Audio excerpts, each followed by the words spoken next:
Yung bahin, buwan kita sa pagtugyan ng ating mga halat, simbolo kang manangay ang prestiga at simbolo man kang bukas kalaw. Sa ikalong kang nagkaliwan, nasa inulekta, sa Islam. Yari, ang ginahalad sa ino at tubangan o Ginoo, ining tinipik sa ang kinabudlayan, pinapay sa Pino. Patunay ni Santo Manan sa imo anak na nagkaliwan, at Violeta Basanis Planaki. Kag ang tanan nga nagtalaliwan nga nagpuna sa amon. Kag matunay nga bilang tanda sa imo dulot sa kabuhi o walay katugtuban. Sa ngalan ni Hesus Kristo nga amon Ginoo.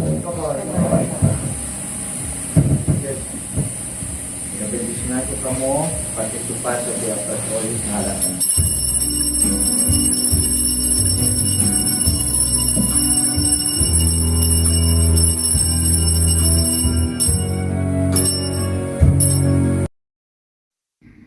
Ayan, dito na siya guys, yung ating misa. Dito lang ito ni-held sa barangay namin, kaya sa chapel lang ito guys. So, pwede naman ito sa bahay gaganapin.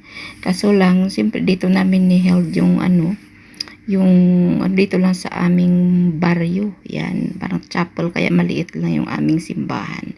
Ayan guys, yan ang mga tradisyonal na mga gawain sa ating mga ninuno noong una hanggang ngayon. So dinadala pa rin ng mga iba sa anong karamihan. So depende rin kasi yan kung magse-celebrate ng death anniversary, may pamisa. Pero yung mga itim na yan guys, isang unan yan sa ilalim, tapos tinabunan lang siya ng puti, pula at saka itim. Tapos may 7 kandila yata yan bawat side ng misa na yan. Kaya yan, siyempre mayroon rin tayong halad. Yung ito guys, binabayaran rin natin yung pare dito. May mga offering yan. May mga love gift tayong ibibigay sa kanila. So yan guys. Medyo lang tayo dito kasi medyo nagkaroon tayo ng CPR dito sa parting ito dahil sa kanta. Kaya nagbo-voice over na lang tayo. So, maraming salamat guys sa panunood at sa inyong suporta. So, guys, yung puro kamag-anakan ko lang naman ang nandirito. So, ayan, maliban yung siyempre sa kapatid ko rin nanggaling sila ng Maynila, umuwi rin. So, pagdating nila, yung araw na yun, doon din pagkahapon, doon din ang ginanap yung misa, doon lang sa aming barangay.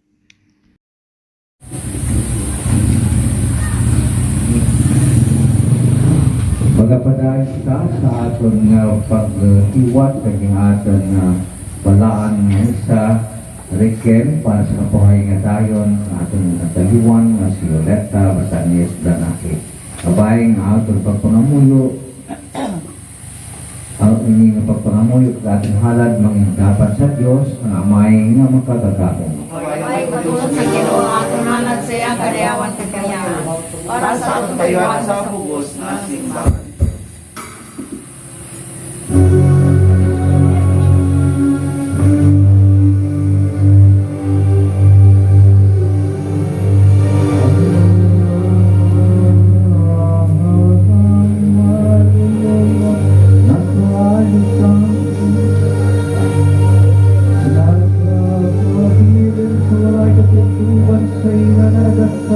hadlok sa iya.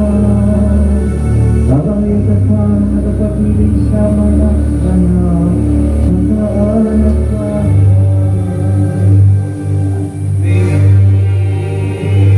Bisan pa sa ilang katipid sa iyang kasuguranan, kat nakadugdog sa iya mga kasuan, kahiligin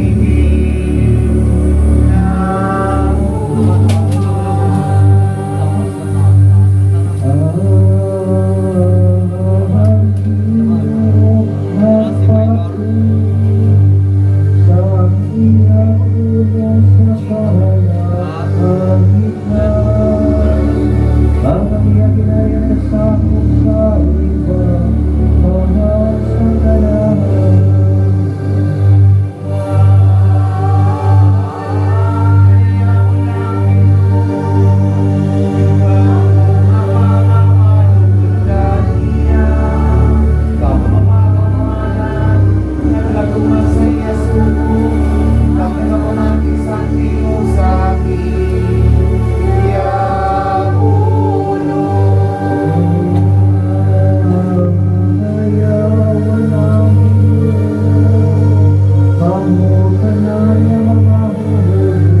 Salamat sa iyo, Ginoo.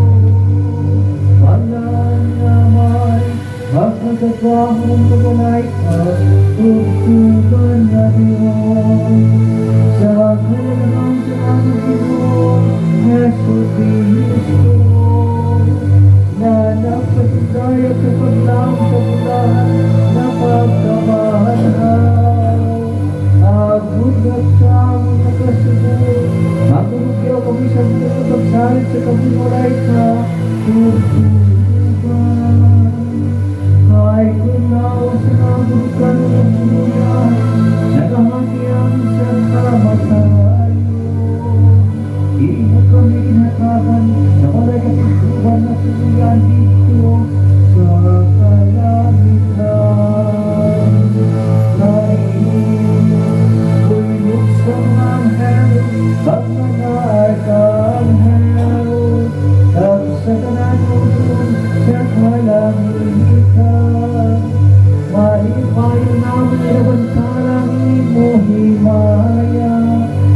Katapusan na dayaw sa imo kag nagasin.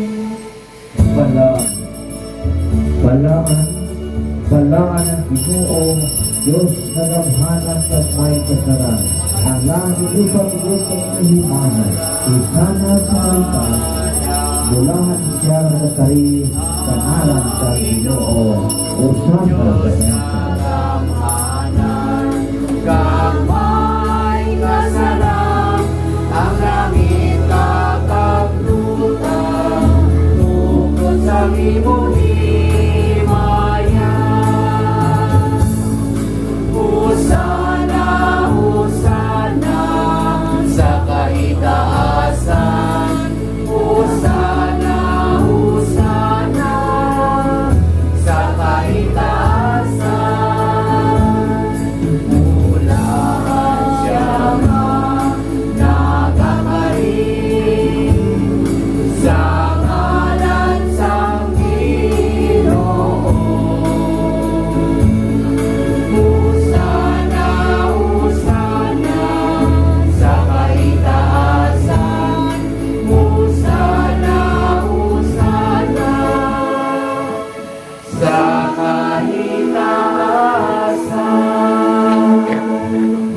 kag maalwan nga may pabot sa imong walay katugtuban nga paigugma sa amon.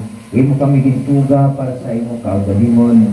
Kag sang nahulog kami sa sala, kanangin ulipon sa malaot kag kamatayon.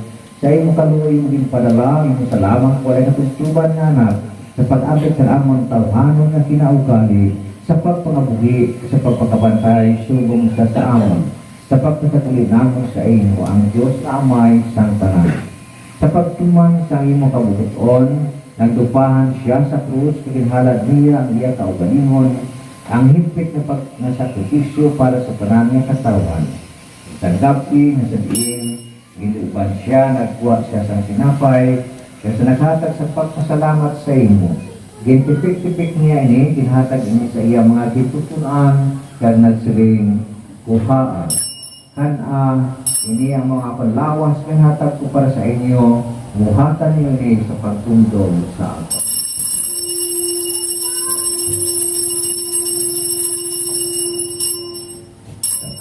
Pagpanihapon nagkuha siya sa tagayan ng may hino, kasi naghatag sa pagpasalamat yan, ginhatag sa ilang kang nagsiling, imna ini tanan kamo.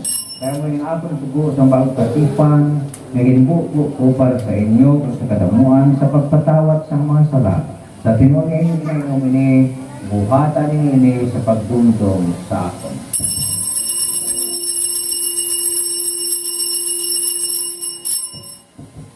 Kaya nga bahin, mga usod kay Kristo, ato niya proklamar ang misteryo sa atong pagtubo. Kristo namatay, si Kristo na banhaw, at si Kristo